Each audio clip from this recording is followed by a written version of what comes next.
मैं एक जवान शादीशुदा महिला हूँ। मेरी उम्र करीब 28 साल है और मेरी करीब 1 साल पहले ही शादी हुई है, लेकिन पति विदेश में चला गया, जिसके बाद मैं अपने देवर के नज़दीक आ गई। सर्दी के मौसम में देवर ने पति की कमी को पूरा किया।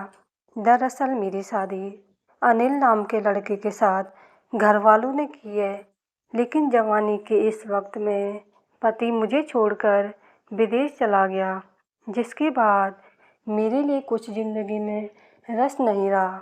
पति भी विदेश में होने के चलते कभी कभार बात करता है। शादी से पहले मुझे विश्वास था कि मैं उससे प्यार करना सीख सकती हूँ और मैंने किया भी, लेकिन अभी तक मुझसे प्यार नहीं कर पाया है। मैं हमेशा उसके प्यार के लिए तरसती रहती हूँ।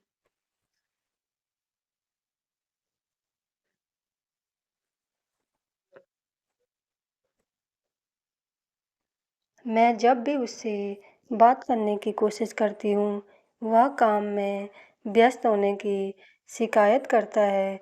उसके पास मेरे लिए वक्त बिताने के लिए बिल्कुल भी समय नहीं है। वह मुझ पर ज़्यादा ध्यान नहीं देता है।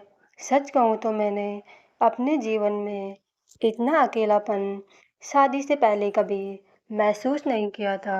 अनिल के साथ चीज़ें बेहतर नहीं हो पाने की वजह से मैं अपना सारा समय अपनी सास के साथ बिताने लगी। सौभाग्य से वह एक बहुत ही प्यारी और देखभाल करने वाली महिला है। वह भी मुझसे बात करना पसंद करती हैं। उनके साथ मेरा समय अच्छे से कट जाता है, लेकिन जब रात आती है तो मुझे भी लगता है कि दूसरी महिलाओं की तरह मुझे भी अपने पति के साथ रोमांटिक पल बिताना, पर मेरी किस्मत में ऐसा नहीं था।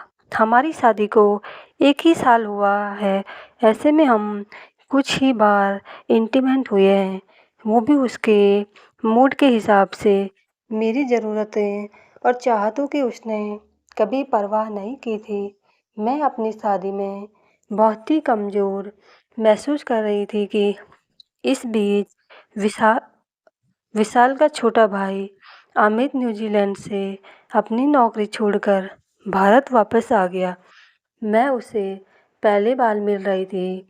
मैंने उसे शादी में नहीं देखा था।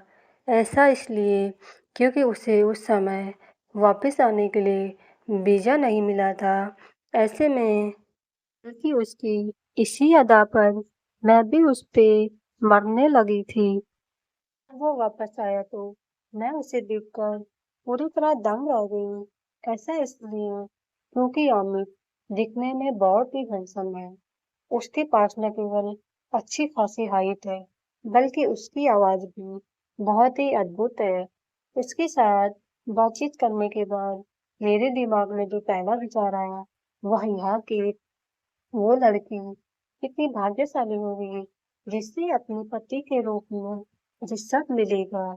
ऐसा इसलिए भी क्योंकि उसका नेचर बहुत ही कमाल का था। वो न केवल सबकी देखभाल करता था, लेकिन इतना हैंडसम था कि मेरा ध्यान उससे हट ही नहीं रहा था। मैं नहीं जानती कि मुझे क्या हो रहा है, लेकिन धीरे धीरे मैं उसके प्यार में पड़ गई। यह सब मेरे साथ इसलिए भी हो रहा था क्योंकि मेरा पति मुझ पर बिल्कुल भी ध्यान नहीं देता रहा। मैंने अमित के साथ नज़दीकियां बढ़ाना शुरू कर दी थी। मैंने उसे हर दिन खाना देना शुरू किया। मैंने उससे न्यूजीलैंड में उसके जीवन के बारे में बात करना भी शुरू किया। इसी बीच एक दिन मैंने उसे डेटिंग ऐप पे लड़कियों की जांच करते देखा। वह चुपके से लड़कियों की प्रोफाइल चेक कर रहा था। मैं नहीं जानती कि मुझे एकदम से क्या हुआ, लेकिन उसी रात मैंने उसी डेटिंग ऐप को डाउनलोड किया जिसका इस्तेमाल अमित करता था, और अपनी एक नकली प्रोफाइल बनाई।